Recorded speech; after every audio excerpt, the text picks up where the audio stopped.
Happy Friday and welcome to Torah Today with me, with Chavi Rappaport.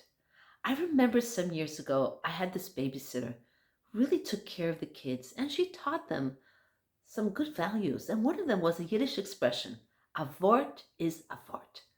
A word is a word, literally. But what that means is when you say something, your word is sacred. You've got to stand by it at all costs.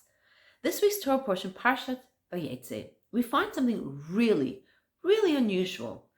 We know that the forefathers, they kept the entire Torah even before it was given at Sinai. When Avram runs out to greet his guests and he serves them a meal, he serves them milk first and then meat, knowing that there must be a shorter wait between milk and meat than between meat and milk. And even Lavan, when the angels come to his home, he serves them matzot because it was Pesach, because he had seen it in Avram's home. And now if that's the case, then why do we find that Yaakov marries two wives? He marries first he marries Leah and then Rachel. You're not allowed to marry two sisters. I mean, that's really bringing tremendous conflict into your home. The Torah does not allow that. So how did he do it?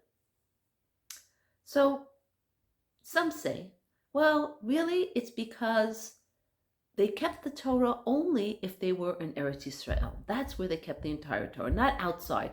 But that's not true either, because when Yaakov meets Esav, he says to him, "Oh, im Lavan garti," and the deeper explanation there, Rashi tells us, "V'taryag mitzvot shamarti."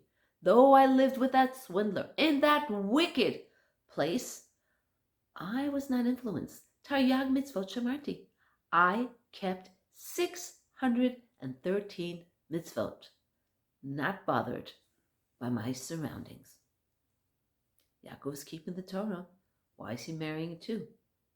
So we can argue and say, well, he promised Rachel,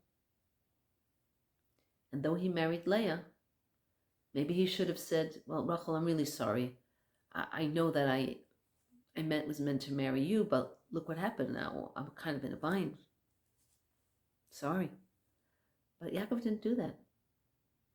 Yaakov said, I promised, and I need to deliver. If you think about it, how was the world created? With words. Basara mamarot. 10 utterances Hashem created the world, and that is what the world stands on every single second. And that concept of holding by, standing by your word and keeping it sacred is above all else. And actually, in coaching, you might be advised, you want to enhance your self-esteem? Start with keeping the promises that you make to yourself. And once you do that, then we can take it to the next level and keep your word. And that's why, even though Yaakov kept the rest of the Torah, he, in this case, took another wife into his home.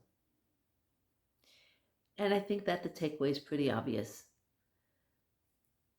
When we say something, let's mean what we say and stand by it and hold it sacred. Have a beautiful day.